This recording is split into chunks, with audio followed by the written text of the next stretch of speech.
Hello दोस्तों, हम लोग PYQ सीरीज़ कर रहे हैं, एंशियंट हिस्ट्री का कर रहे हैं, जो कि विभिन्न PCS एग्ज़ाम्स में भी पूछे जा चुके हैं और IAS में भी पूछे जा चुके हैं और आगे आने वाले किसी भी PCS के लिए भी और जनरल कंपटीशन के लिए भी महत्वपूर्ण रहेंगे। जनरल कंपटीशन में जैसे कि रेलवे, SSC, बैंकिंग एवं जो BPSC के थ्रू जो टीचर्स का एग्ज़ाम लिया जाता है या फिर अन्य स्टेट में भी जो टीचर के एग्ज़ाम होते हैं उसके लिए भी काफ़ी महत्वपूर्ण रहेंगे और बिहार में जो बिहार दरोगा का एग्ज़ाम होगा उसके लिए भी काफ़ी महत्वपूर्ण रहेंगे। ठीक है दोस्तों, एंशियंट हिस्ट्री का PYQ कर रहे हैं जो कि ऑलरेडी पूछे जा चुके हैं। ठीक है, हर्ष के दरबार में वेनसंग को एक दूत के रूप में किसने भेजा था? हर्ष के दरबार में जो वेनसंग आया था दूत के रूप में किसने भेजा था? तो ताई सुंग, तुंग कुआन, कुएन दू, कुएन यू, इनमें से किसने? तो उपयुक्त में से कोई नहीं भेजा था। ठीक है, उपयुक्त में से कोई नहीं, डी आंसर हो जाएगा। एक्सप्लेनेशन देखते हैं। वेनसंग चीन के तांग वंशी शासक ताई सुंग का समकालीन था। ठीक है, ये जो वेनसंग था चीन के तांग वंशी शासक ताई सुंग का समकालीन था तथा इसी के राज्य का नागरिक था। तुर्क आक्रांताओं के भय से ताई सुंग ने अपने नागरिकों के लिए पश्चिम में विदेश यात्रा पर प्रतिबंध लगा रखा था। 627 ईस्वी में वेनसांग राजाज्ञा का उल्लंघन कर ताई सुंग राज्य के पश्चिम में यात्रा करते हुए सिल्क मार्ग से भारत पहुंचा। 13 वर्ष के भारत प्रवास के बाद जब वह वापस चीन पहुंचा तब सम्राट ने उसके कृत्यों के लिए उसे दंडित करने के बजाय उसका स्वागत किया था और उसे अपना आध्यात्मिक सलाहकार नियुक्त किया था। सम्राट के अनुरोध पर वेनसांग ने अपने यात्रा अनुभवों को पुस्तक a record of the western regions में संकलित किया था। ठीक है, जो वेनसांग था किसका समकालीन था? जो चीन में उस समय तांग वंशी शासक था ताई सुंग, उसी का समकालीन था। जो ताई सुंग जो शासक था उसने पश्चिम की ओर यात्रा करने के लिए प्रतिबंध लगा रखा था। ठीक है, लेकिन फिर भी वेनसांग ने पश्चिम की ओर तुर्क आक्रांताओं के भय से पश्चिम की ओर अपने नागरिकों को विदेश यात्रा पर प्रतिबंध लगा दिया था ताई सुंग ने, जो उस समय तांग वंशी शासक था। लेकिन फिर भी वेनसंग ने राजाज्ञा का उल्लंघन करके पश्चिम की ओर भारत की यात्रा की थी। ठीक है, लेकिन फिर जब वो वापस गया था चीन तो जो शासक था उसके अनुरोध पर ही फिर उसने अपने अनुभव को a record of the western regions में संकलित किया था, पुस्तक का रूप दिया था वेनसंग द्वारा। ठीक है, ध्यान रखेंगे। ये ताई सुंग यहाँ पे है लेकिन दूत के रूप में नहीं आया था, इसका राजाज्ञा का उल्लंघन करके आया था। ठीक है, इसलिए इनमें से कोई नहीं होगा, उपयुक्त में से कोई नहीं आंसर होगा। ठीक है, ध्यान रखेंगे डिटेल्स को थोड़ा। राजाज्ञा का उल्लंघन करके ही आ गया था। नेक्स्ट देखते हैं, वेनसांग की भारत में यात्रा के समय सूती कपड़ों के उत्पादन के लिए सबसे प्रसिद्ध नगर था कौन सा? तो मथुरा था। वेनसांग की भारत में यात्रा के समय सूती कपड़ों के उत्पादन के लिए सबसे प्रसिद्ध नगर था मथुरा था, बी आंसर हो जाएगा। ठीक है, चीनी यात्री वेनसांग हर्षवर्धन 606 से 647 ईस्वी के समय भारत आया था। उसके अनुसार मथुरा उस समय सूती वस्त्रों के लिए प्रसिद्ध था जबकि वाराणसी रेशम वस्त्रों के लिए प्रसिद्ध था। ठीक है, मथुरा जो है सूती वस्त्रों के लिए प्रसिद्ध था जबकि जो वाराणसी था रेशम वस्त्रों के लिए प्रसिद्ध था। वेनसंग बताता है कि थानेश्वर की समृद्धि का प्रधान कारण वहां का व्यापार ही था। बाण ने थानेश्वर नगरी को अतिथियों के लिए चिंतामणि भूमि तथा व्यापारियों के लिए लाल भूमि बताया है। ठीक है, यहाँ के निवासी अधिकांश व्यापारी थे जो विभिन्न वस्तुओं का व्यापार करते थे। उज्जैनी तथा कन्नौज भी इस काल में आर्थिक दृष्टि से अत्यंत समृद्ध थे। ठीक है, ध्यान रखेंगे डिटेल्स को भी। नेक्स्ट देखते हैं, कौशेय शब्द का प्रयोग किया गया है किसके लिए? तो रेशम के लिए। कौशेय शब्द का प्रयोग किसके लिए किया गया है? तो रेशम के लिए किया गया है, सी आंसर हो जाएगा। गुप्त एवं गुप्तोत्तर काल में रेशम के लिए कौशेष शब्द का प्रयोग होता था। ठीक है, सी आंसर सही होगा, ध्यान रखेंगे। नेक्स्ट देखते हैं, चीनी यात्री वेन सांग ने किस विश्वविद्यालय में अध्ययन किया था? तो चीनी यात्री वेन सांग नालंदा विश्वविद्यालय में अध्ययन किया था, डी आंसर हो जाएगा। ठीक है, चीनी यात्री वेन सांग ने किस विश्वविद्यालय में अध्ययन किया था? तो नालंदा में अध्ययन किया था, डी आंसर हो जाएगा। ठीक है, चीनी यात्री वेन सांग हर्षवर्धन के शासनकाल में भारत आया था। 637 ईस्वी में वेन सांग नालंदा विश्वविद्यालय गया। इस समय यहाँ के कुलपति आचार्य शीलभद्र थे। ठीक है, जिस समय वेन सांग नालंदा विश्वविद्यालय में गया था तो उस समय जो आचार्य ये कुलपति थे वहाँ के, वो थे आचार्य शीलभद्र। लगभग 1.5 वर्ष तक नालंदा में निवास कर उसने योग शास्त्र का अध्ययन किया। इसके बाद वह बंगाल, उड़ीसा, धान्यकटक होता हुआ कांची पहुंचा। अपनी यात्रा के दूसरे दौर में वेन सांग पुनः नालंदा आया और वहां उसने व्याख्यान दिए थे। ठीक है, अपनी यात्रा के दूसरे दौर में वेन सांग पुनः नालंदा आया और वहां उसने व्याख्यान दिए। ध्यान रखेंगे डिटेल्स को भी थोड़ा। आज भी भारत में वेन सांग को याद करने का मुख्य कारण है, तो किसके लिए? सी यू की रचना के लिए। उसने जो ग्रंथ लिखा था सी यू की, ठीक है, किसकी है? तो वेन सांग की। आज भी भारत में वेन सांग को याद करने का मुख्य कारण है, तो सी यू की रचना के लिए, सी यू की रचना के लिए। ठीक है, वेन सांग की पुस्तक है सी यू की। वेन सांग ने अपने यात्रा विवरण के ऊपर एक ग्रंथ लिखा जिसे सी यू की कहा जाता है। वेन सांग की इसी रचना के कारण उसे याद किया जाता है, क्योंकि इसमें तत्कालीन भारत संबंधी काफी जानकारियां उपलब्ध होती हैं। ठीक है, चीनी यात्री जिसने भीनमाल की यात्रा की थी, कौन था? तो वेन सांग था। चीनी यात्री जिसने भीनमाल की यात्रा की थी, कि वो कौन था? वेन सांग था। वेन सांग ने भीनमाल की यात्रा की थी। वेन सांग चीनी यात्री था जो हर्षवर्धन के समय में भारत आया था। इसे यात्रियों का राजकुमार कहा जाता है। ठीक है, यात्रियों का राजकुमार तथा इसके यात्रा विवरण को सी यू की कहा जाता है। वेन सांग बौद्ध था। ये सब भी डिटेल्स ध्यान रखेंगे। यात्रियों का राजकुमार किसको कहा जाता है? तो वेन सांग को ही कहा जाता है यात्रियों का राजकुमार, पूछा जाता है। ठीक है, और इसका यात्रा विवरण जो लिखा गया था सी यू की नाम से, ये भी ध्यान रखेंगे। चीनी यात्री इत सिंह ने बिहार का भ्रमण किया। लगभग उपयुक्त में से कोई नहीं, 404 ईस्वी में, 635 ईस्वी में, 637 ईस्वी में, तो उपयुक्त में से कोई नहीं, क्योंकि 671-72 ईस्वी के आसपास इत सिंह ने यात्रा की थी बिहार की। देखते हैं डिटेल्स, अच्छे से समझ में आएगा। चीनी यात्री इत सिंह ने 671-72 ईस्वी में, जब वह युवक था, अपने 37 बौद्ध सहयोगियों के साथ बौद्ध धर्म के अवशेषों को देखने की इच्छा से पाश्चात्य विश्व का भ्रमण करने का निश्चय किया। बाद में उसके साथियों ने उसका साथ छोड़ दिया तथा वह अकेले कैंटन नगर से जहाज में बैठकर भारत की यात्रा पर चल पड़ा। वह दक्षिण के समुद्री मार्ग से होकर भारत आया। ठीक है, वह दक्षिण के समुद्री मार्ग से होकर भारत आया।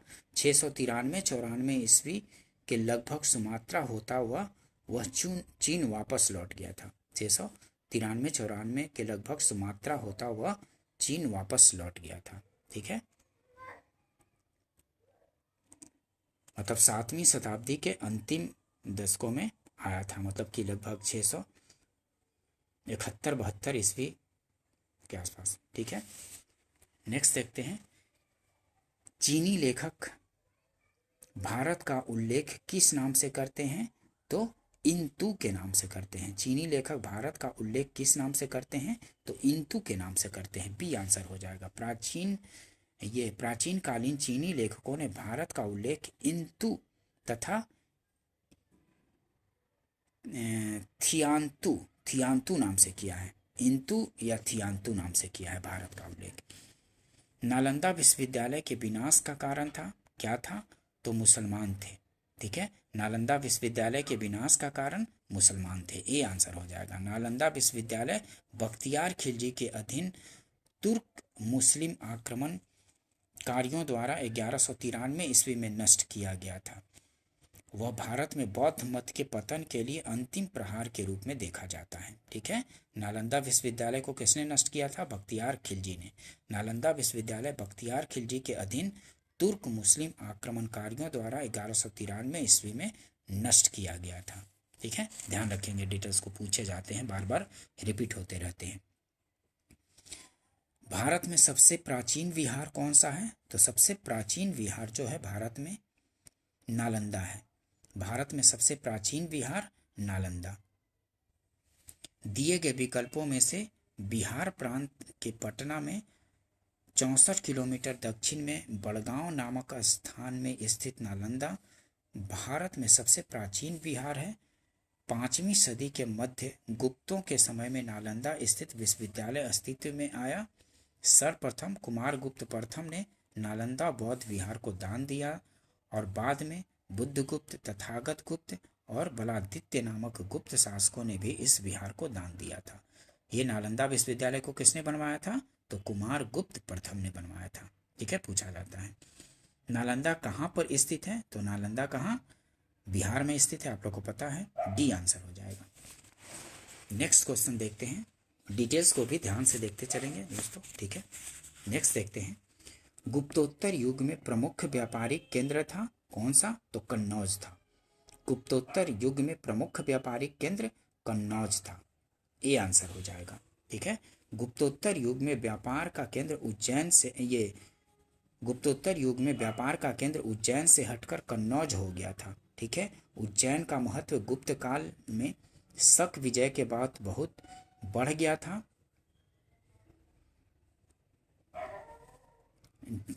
उज्जैन का महत्व गुप्त काल में शक विजय के बाद बहुत बढ़ गया था, जब चंद्रगुप्त द्वितीय ने इसे दूसरी राजधानी बनाया था। ठीक है, गुप्तोत्तर काल में हर्ष ने कन्नौज को थानेश्वर के स्थान पर अपनी राजधानी बनाया था। ठीक है, गुप्तोत्तर काल में किसने? हर्ष ने कन्नौज को अपनी राजधानी बनाया था थानेश्वर के स्थान पर।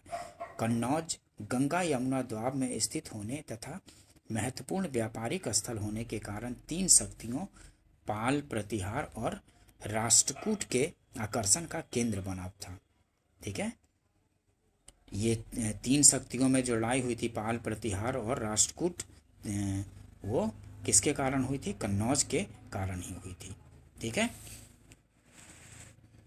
कन्नौज जो है शक्ति का केंद्र बना था, तो इस वजह से तीनों का उसके प्रति रुझान बढ़ा था।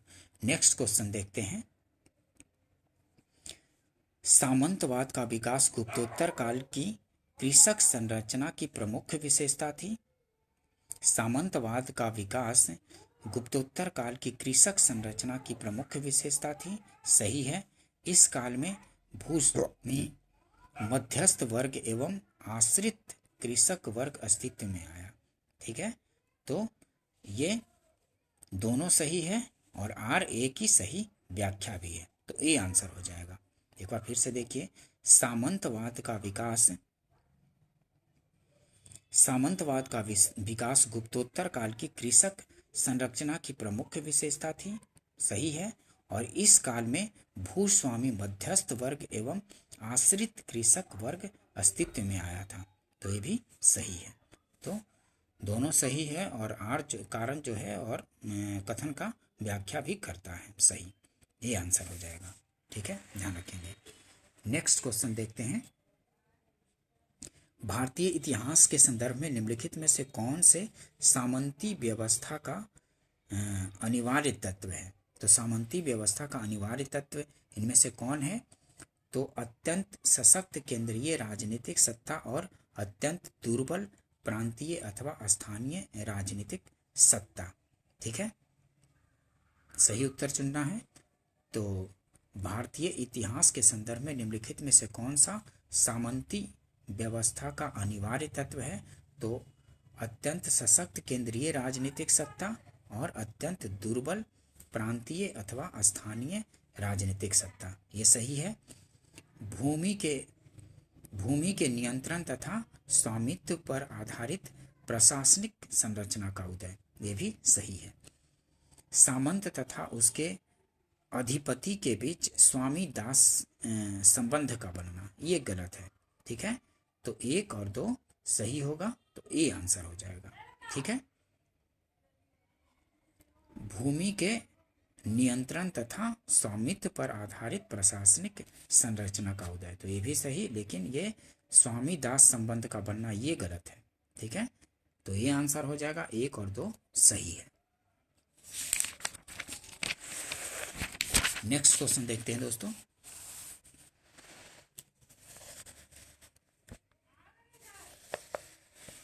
निम्नलिखित कथनों पर विचार कीजिए, कौन से सही है इनमें से? तो चीनी यात्री फाहियान ने कनिष्क द्वारा आयोजित की गई चतुर्थ महान बौद्ध परिषद में भाग लिया था, तो नहीं। ठीक है, चीनी यात्री फाहियान ने कनिष्क द्वारा आयोजित की गई चतुर्थ महान बौद्ध परिषद में भाग लिया था, नहीं लिया था, गलत हो गया। चीनी तीर्थयात्री वेनसांग हर्ष से मिला और उसे बौद्ध धर्म का प्रतिरोधी पाया, नहीं, ये भी गलत है। तो ना तो 1 ना ही 2 सही है, तो दोनों में से कोई सही नहीं है, तो डी आंसर हो जाएगा। ठीक है, एक्सप्लेनेशन देखिए, पता चलेगा। चीनी तीर्थयात्री फाहियान गुप्त वंशी शासक था, चंद्रगुप्त द्वितीय के शासनकाल में भारत आया था तथा 399 से 414 ईस्वी तक उसने भारत के विभिन्न स्थलों की यात्रा की थी। ठीक है, फाहियान कब से कब तक? तो 399 से 414 ईस्वी तक उसने भारत के विभिन्न स्थलों की यात्रा की थी। क्या कब? तो चंद्रगुप्त द्वितीय के काल में। ठीक है, चीनी तीर्थयात्री वेनसांग 629 ईस्वी में तांग शासकों की राजधानी चंगन से भारतवर्ष के लिए प्रस्थान किया। हर्ष वेनसांग से मिलने से पूर्व ही बौद्ध धर्म की ओर उन्मुख हो चुका था। ठीक है, हर्ष जो था बौद्ध धर्म की ओर उन्मुख हो चुका था। वेनसांग से भेंट के बाद उसने बौद्ध धर्म की महायान शाखा को राजाश्रय प्रदान किया था तथा वह पूर्ण बौद्ध बन गया। ठीक है, ध्यान रखेंगे इस डिटेल्स को। नेक्स्ट क्वेश्चन देखते हैं। निम्नलिखित कथनों में से कौन सा 8वीं शताब्दी के संत शंकराचार्य के बारे में सही नहीं है? तो निम्नलिखित कथनों में से कौन सा 8वीं शताब्दी के संत शंकराचार्य के बारे में सही नहीं है? तो उन्होंने प्रयाग को तीर्थराज नाम दिया, ये सही नहीं है। शंकराचार्य के बारे में उन्होंने प्रयाग को तीर्थराज नाम दिया, ये सही नहीं है शंकराचार्य के बारे में। ठीक है, और स्टेटमेंट देख लेते हैं। उन्होंने भारत के विभिन्न क्षेत्रों में 4 धाम स्थापित किए, ये सही है। उन्होंने बौद्ध तथा जैन धर्मों के विस्तार पर रोक लगाई। उन्होंने बौद्ध तथा जैन धर्मों के विस्तार पर रोक लगाई, ये सही है। और उन्होंने वेदांत का प्रसार किया, तो ये भी सही है। ठीक है, एक्सप्लेनेशन देखते हैं और अच्छे से समझ में आएगा। शंकराचार्य को शंकर, श्री शंकराचार्य आदि नामों से जाना जाता है। 8वीं शताब्दी में इनका जन्म केरल के एक छोटे से गांव कलाड़ी में हुआ था। शंकराचार्य के समय में बौद्धों एवं जैनों के प्रभाव में आकर हिंदुत्व समाप्त होता जा रहा था। इसी को रोकने के लिए शंकराचार्य ने वेदांत पर बल दिया। हिंदू धर्म के इन्हीं उत्थान के प्रयासों के लिए उन्हें सर्वाधिक प्रसिद्धि मिली।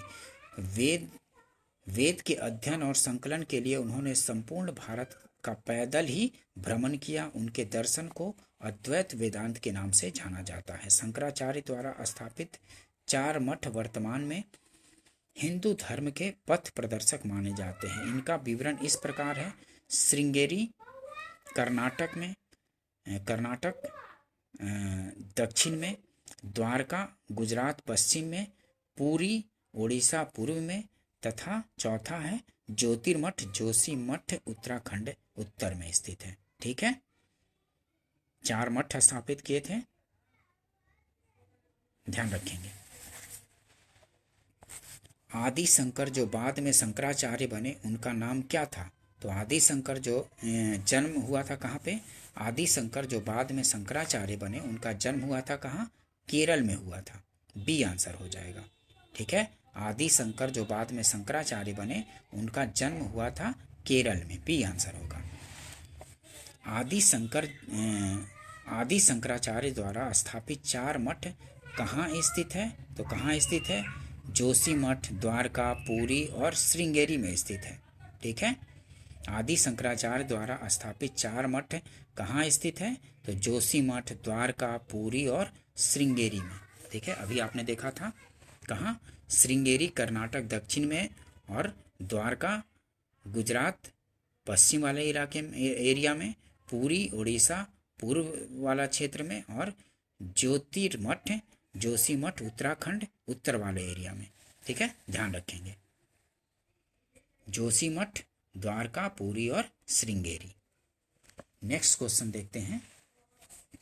निम्नलिखित में से कौन सा 4 धाम में सम्मिलित नहीं है? तो 4 धाम में सम्मिलित नहीं है तो मानसरोवर नहीं है। पुरी तो है ही, द्वारका है ही, रामेश्वरम है, लेकिन मानसरोवर नहीं है। 4 धाम में बद्रीनाथ, 4 धाम में कौन कौन है? बद्रीनाथ, द्वारका, पुरी, रामेश्वरम आते हैं। जबकि छोटा 4 धाम में उत्तराखंड में स्थित गंगोत्री, यमुनेत्री, केदारनाथ और बद्रीनाथ आते हैं। आदि शंकराचार्य द्वारा स्थापित 4 मठ उत्तर में केदारनाथ, दक्षिण में श्रृंगेरी, पूर्व में पुरी और पश्चिम में द्वारका है। ध्यान रखेंगे, डिटेल्स को पूछे जाते हैं क्वेश्चन। नेक्स्ट क्वेश्चन देखते हैं। निम्नलिखित जोड़ों में से कौन सा जोड़ा सुमेलित नहीं है? तो हरिसेन हर्ष का नहीं। ठीक है, हरिसेन हर्ष का नहीं, सी आंसर हो जाएगा। ठीक है, डिटेल्स देखते हैं। हरिसेन प्रयाग प्रशस्ति का रचयिता तथा समुद्रगुप्त का संधि विग्रहिक सचिव था, जबकि हर्ष का दरबारी कवि बाणभट्ट था। ठीक है, हर्ष का दरबारी कवि बाणभट्ट था। अन्य विकल्पों के युग्म सुमेलित हैं। ठीक है, रवि कीर्ति पुलकेशिन द्वितीय का, भावभूति कन्नौज के यशो वर्मन का और दंडी नरसिंह वर्मन का। लेकिन हर्ष का कौन था दरबारी कवि? तो बाणभट्ट था। हरिसेन प्रयाग प्रशस्ति का रचयिता तथा समुद्रगुप्त का संधि विग्रहिक सचिव था। ठीक है, ध्यान रखेंगे। नेक्स्ट क्वेश्चन देखते हैं। दरबारी कवि और राजा। दरबारी कवि कौन, किस राजा का था दरबारी कवि? तो अमीर खुसरो। अमीर खुसरो किसका दरबारी कवि था? तो अमीर खुसरो था अलाउद्दीन खिलजी का। अमीर खुसरो अलाउद्दीन खिलजी का था। ठीक है, कालिदास किसके? तो चंद्रगुप्त द्वितीय के दरबार में थे। हरिसेन किसके दरबार में थे? तो हरिसेन हर्षवर्धन के दरबार में थे। ठीक है, नहीं, हरिसेन किसके? हरिसेन समुद्रगुप्त के। और बाणभट्ट किसके दरबार में थे? तो बाणभट्ट हर्षवर्धन के दरबार में थे। बाणभट्ट बी का, ये डी का तीसरा, बाणभट्ट हर्षवर्धन के दरबार में थे। तो ए का चौथा, बी का पहला, ए का चौथा, बी का पहला, सी का दूसरा और डी का तीसरा। तो बी आंसर हो जाएगा। ठीक है, अमीर खुसरो अलाउद्दीन खिलजी का दरबारी कवि था। कालिदास चंद्रगुप्त द्वितीय के दरबारी कवि एवं नवरत्नों में से एक थे। हरिसेन समुद्रगुप्त का संधि विग्रहिक सचिव। ठीक है, हरिसेन जो था समुद्रगुप्त का संधि विग्रहिक सचिव था तथा बाणभट्ट हर्षवर्धन के दरबारी कवि थे। ठीक है, बाणभट्ट जो थे हर्षवर्धन के दरबारी कवि थे। ध्यान रखेंगे इस चीज को, ठीक है।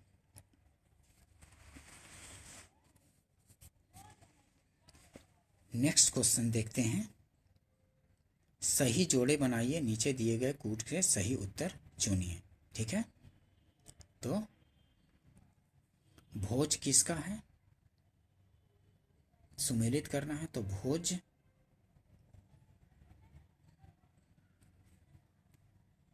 धार का, भोज धार का, दुर्गावती, दुर्गावती गोंडवाना का, और समुद्रगुप्त,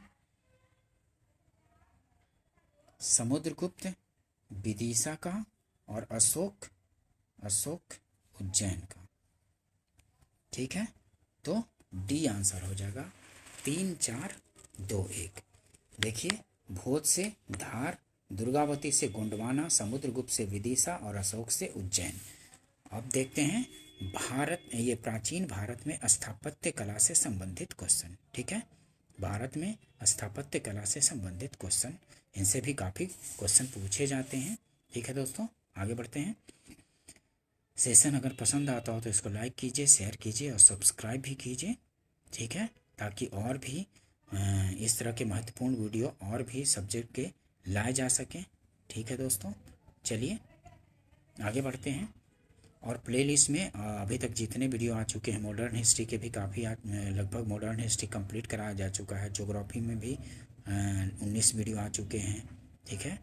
और एंशिएंट हिस्ट्री में भी लगभग 13-14 वीडियो आ चुके हैं। तो उसको सारे प्लेलिस्ट में अवेलेबल हैं, उसको जा कर के देख लीजिए, ठीक है। नेक्स्ट देखते हैं।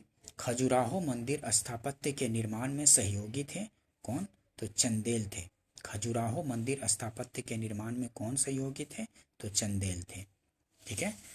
मध्य प्रदेश के छतरपुर जिले में स्थित खजुराहो में चंदेल राजाओं द्वारा स्थित मंदिर आज भी चंदेल स्थापत्य की उत्कृष्टता का बखान कर रहे हैं। इन मंदिरों का निर्माण 950 से 1050 ईस्वी के बीच कराया गया था।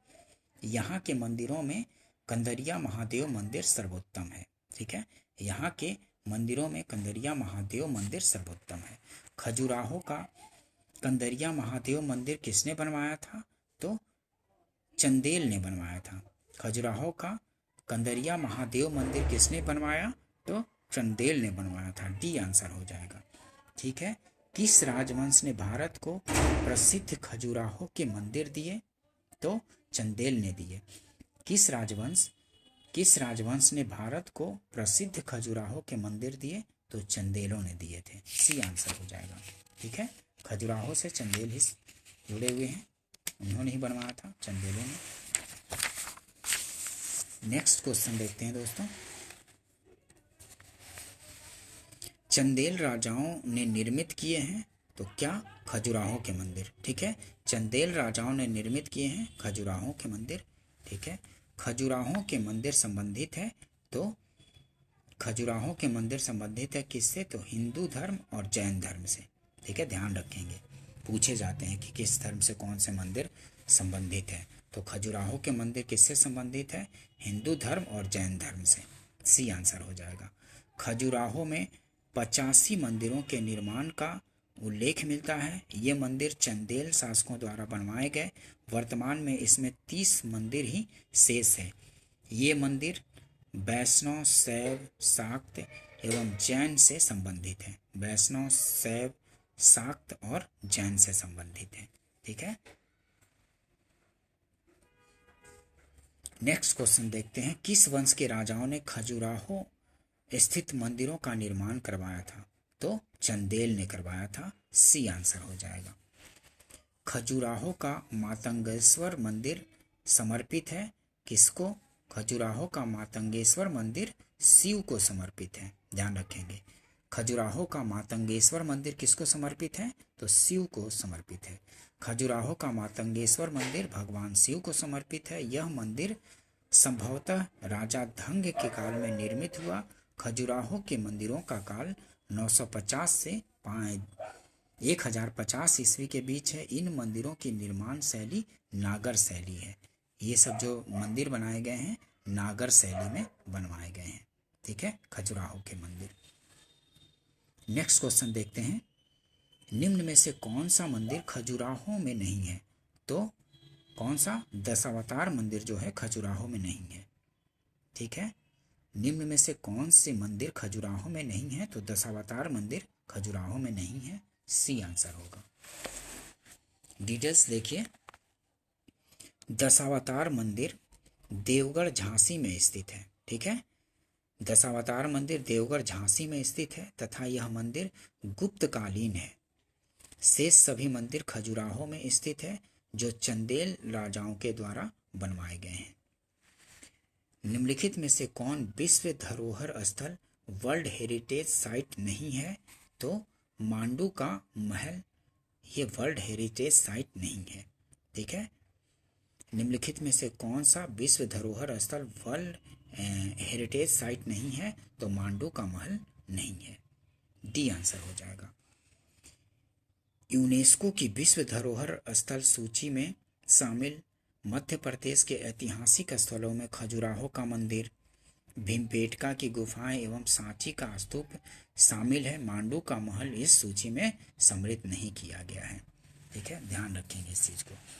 नेक्स्ट देखते हैं, निम्नलिखित में से किस केंद्र में 100 से अधिक बौद्ध गुफाएं हैं? तो कन्हेरी में, सी आंसर हो जाएगा।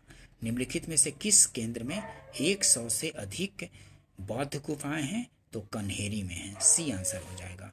महाराष्ट्र में मुंबई के लगभग 200 मील उत्तर में कन्हेरी नामक गुफाओं का एक विशाल समूह स्थित है। अनेक वर्षों तक इन गुफाओं में बौद्ध भिक्षुओं का निवास रहा।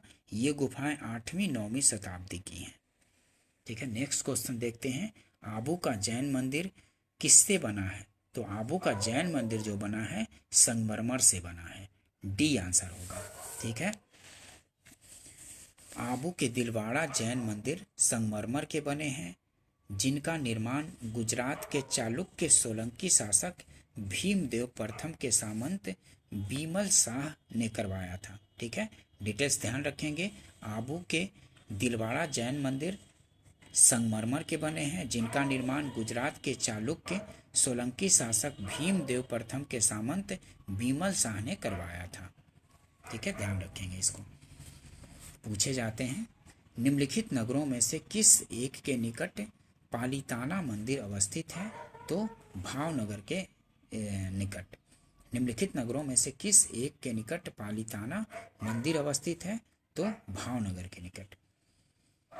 ठीक है, पालीताना का पवित्र जैन मंदिर गुजरात के भावनगर जिले के शत्रुंजय पहाड़ियों पर अवस्थित है। ठीक है, पालीताना का पवित्र जैन मंदिर गुजरात के भावनगर जिले के शत्रुंजय पहाड़ियों पर अवस्थित है, ध्यान रखेंगे इसको। नेक्स्ट क्वेश्चन देखते हैं दोस्तों,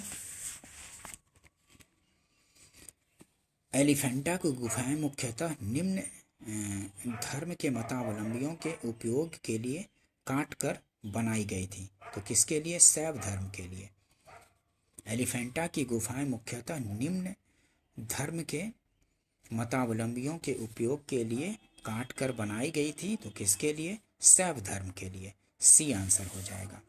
ठीक है, एलिफेंटा बंबई से समुद्र में 7 मील उत्तर पूर्व स्थित द्वीप के प्रसिद्ध गुफा मंदिरों का निर्माण राष्ट्रकूट शासकों द्वारा कराया गया था। यहाँ से 5 गुफा मंदिर प्राप्त हुए हैं, जिनमें हिंदू धर्म मुख्यतः शिव से संबंधित मूर्तियां हैं। साथ ही यहाँ 2 बौद्ध गुफाएं भी हैं। इन गुफाओं का निर्माण काल 5वीं से 8वीं सदी ईस्वी माना जाता है। यहाँ से प्रसिद्ध त्रिमूर्ति शिव की प्रतिमा प्राप्त हुई है। ठीक है, ध्यान रखेंगे, एलिफेंटा से त्रिमूर्ति शिव की प्रतिमा भी प्राप्त हुई है एलिफेंटा से। ठीक है, शैव धर्म से संबंधित है।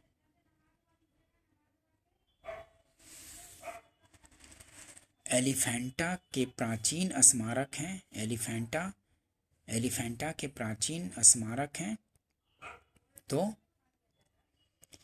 बौद्ध और शैव के। एलिफेंटा के प्राचीन स्मारक हैं किसके? तो बौद्ध और शैव के।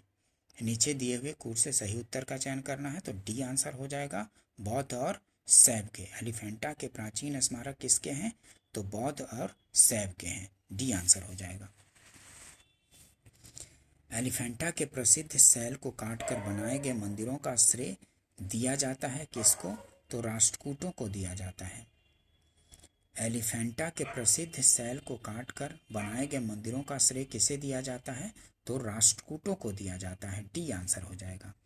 ठीक है, नेक्स्ट देखते हैं, निम्नलिखित में से कौन सी गुफा त्रिमूर्ति के लिए विख्यात है, तो एलिफेंटा जो है त्रिमूर्ति के लिए विख्यात है। निम्नलिखित में से कौन सी गुफा त्रिमूर्ति के लिए विख्यात है, तो एलिफेंटा त्रिमूर्ति के लिए विख्यात है। नेक्स्ट देखते हैं, प्राचीन भारत में गुप्त काल से संबंधित गुफा चित्रांकन के केवल 2 उदाहरण उपलब्ध हैं। इनमें से एक अजंता की गुफाओं में किया गया चित्रांकन गुप्त काल के चित्रांकन का दूसरा अवशिष्ट किस स्थान पर उपलब्ध है, तो वो है बाघ गुफाएं, ए आंसर हो जाएगा। ठीक है, प्राचीन भारत में गुप्त काल से संबंधित गुफा चित्रांकन के केवल 2 उदाहरण उपलब्ध हैं। इनमें से एक अजंता की गुफाओं में किया गया चित्रांकन है। गुप्त काल के चित्रांकन का दूसरा अवशिष्ट किस स्थान पर उपलब्ध है, तो बाघ की गुफाएं उपलब्ध हैं, ये आंसर हो जाएगा। ठीक है, गुप्त काल में गुफा चित्रांकन का दूसरा उदाहरण बाघ की गुफाएं हैं, जिनकी तिथि गुप्तकालीन है। इन गुफाओं के चित्र लोक जीवन से संबंधित है तथा अजंता गुफाओं के चित्र बौद्ध धर्म से संबंधित है, जबकि लोमस ऋषि गुफा मौर्यकालीन है, जो कि बराबर की पहाड़ियों में स्थित है, जो बिहार के जहानाबाद जिले में है। नासिक गुफाएं सातवाहन काल की है, ध्यान रखेंगे। नेक्स्ट क्वेश्चन देखते हैं, एलोरा के गुफा मंदिर संबंधित है, किससे संबंधित है, एलोरा की गुहा मंदिर किससे संबंधित है, तो हिंदू से, बौद्ध धर्म से और जैन धर्म तीनों से संबंधित है, तो डी आंसर हो जाएगा। ठीक है, एलोरा के गुहा मंदिर संबंधित है किससे, तो हिंदू धर्म, बौद्ध धर्म और जैन धर्म तीनों से संबंधित है एलोरा के गुहा मंदिर। ठीक है, तो डी आंसर हो जाएगा, ध्यान रखेंगे। एलोरा महाराष्ट्र के औरंगाबाद से लगभग 25 किलोमीटर पश्चिमोत्तर में स्थित है। यह शैलकृत गुफा मंदिरों के लिए जग प्रसिद्ध है। यहाँ कुल 34 शैलकृत गुफाएं हैं। ये गुफाएं विभिन्न कालों में बनी हैं और इनमें गुफा संख्या 1 से 12 तक बौद्ध, 13 से 29 तक हिंदुओं और 30 से 34 तक जैनियों से संबंधित है, जो थोड़े थोड़े अंतर पर बनी है। ठीक है, ध्यान रखेंगे। नेक्स्ट क्वेश्चन देखते हैं, एलोरा में गुफाएं और शैलकृत मंदिर हैं किसके, तो हिंदू, बौद्ध और जैनों के। ठीक है, डी आंसर होगा। एलोरा में गुफाएं और शैलकृत मंदिर किसके हैं, तो हिंदुओं, बौद्धों और जैनों तीनों के हैं, डी आंसर हो जाएगा। बौद्ध, हिंदू और नेक्स्ट क्वेश्चन देखते हैं, बौद्ध, हिंदू एवं जैन शैलकृत गुफाएं एक साथ विद्यमान हैं कहाँ पे, तो एलोरा में, ए आंसर हो जाएगा। बौद्ध, हिंदू एवं जैन शैलकृत गुफाएं एक साथ विद्यमान है कहाँ, तो एलोरा में विद्यमान है, सी आंसर हो जाएगा। ठीक है दोस्तों, काफ़ी इंपॉर्टेंट क्वेश्चन है, इसको ध्यान से करेंगे। नेक्स्ट क्वेश्चन देखते हैं, निम्नलिखित में से कौन एक शैलकृत स्थापत्य का उदाहरण है, तो कैलाश मंदिर एलोरा का है, वो शैलकृत स्थापत्य का उदाहरण है, सी आंसर हो जाएगा। निम्नलिखित में से कौन एक शैलकृत स्थापत्य का उदाहरण है, तो कैलाश मंदिर एलोरा का जो कैलाश मंदिर है वो शैलकृत स्थापत्य का उदाहरण है। ठीक है, एक्सप्लेनेशन देखिए, एलोरा का कैलाश मंदिर शैलकृत स्थापत्य का उदाहरण है। द्रविड़ शैली के इस विश्व प्रसिद्ध मंदिर का निर्माण राष्ट्रकूट शासक कृष्ण प्रथम ने करवाया था। ठीक है, एलोरा का जो कैलाश मंदिर है किसने बनवाया था, तो राष्ट्रकूट शासक कृष्ण प्रथम ने करवाया था इसका निर्माण। नेक्स्ट क्वेश्चन देखते हैं, पश्चिमी भारत में प्राचीनतम शैलकृत गुफाएं कहाँ हैं, तो पश्चिमी भारत में प्राचीनतम शैलकृत गुफाएं हैं नासिक, एलोरा और अजंता में, ए आंसर हो जाएगा। पश्चिम भारत में प्राचीनतम शैलकृत गुफाएं कहाँ हैं? तो नासिक, एलोरा और अजंता में, ए आंसर हो जाएगा। नेक्स्ट क्वेश्चन देखते हैं, निम्न स्थानों में से बौद्ध गुहा मंदिरों के लिए कौन सा प्रसिद्ध है? तो बौद्ध गुहा मंदिरों के लिए अजंता प्रसिद्ध है। ठीक है, अजंता। निम्नलिखित स्थानों में से बौद्ध गुहा मंदिरों के लिए कौन सा प्रसिद्ध है? तो अजंता, ए आंसर हो जाएगा। बौद्ध गुफा मंदिरों के लिए, बौद्ध गुफा मंदिरों के लिए अजंता प्रसिद्ध है, जबकि एलिफेंटा अपने शैव मंदिरों के लिए खजुराहो शैव एवं वैष्णव तथा जैन मंदिरों के लिए और नालंदा बौद्ध शिक्षा केंद्र के लिए प्रसिद्ध है। ठीक है, खजुराहो जो है, खजुराहो शैव एवं वैष्णव तथा जैन मंदिरों के लिए और नालंदा बौद्ध शिक्षा केंद्र के लिए प्रसिद्ध है। डिटेल्स भी ध्यान रखेंगे। ठीक है, बौद्ध गुफा मंदिरों के लिए अजंता प्रसिद्ध है, बौद्ध गुफा मंदिरों के लिए अजंता, जबकि एलिफेंटा अपने शैव मंदिरों के लिए और खजुराहो शैव, वैष्णव तथा जैन मंदिरों के लिए और नालंदा बौद्ध शिक्षा केंद्र के लिए प्रसिद्ध है। ये सब डिटेल्स थोड़ा ध्यान रखेंगे। एलोरा गुफाओं का निर्माण करवाया था तो किसने? राष्ट्रकूटों ने करवाया था। एलोरा, रा मतलब राष्ट्रकूटों ने, एलोरा गुफाओं का निर्माण किसने करवाया था? तो राष्ट्रकूटों ने करवाया था। ठीक है,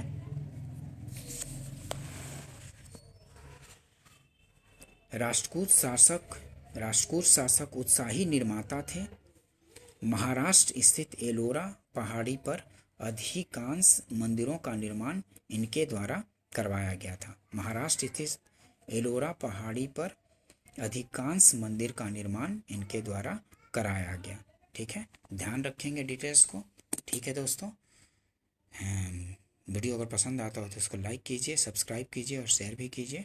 ठीक है, वीडियो देखने के लिए धन्यवाद दोस्तों। मिलते हैं नेक्स्ट वीडियो में।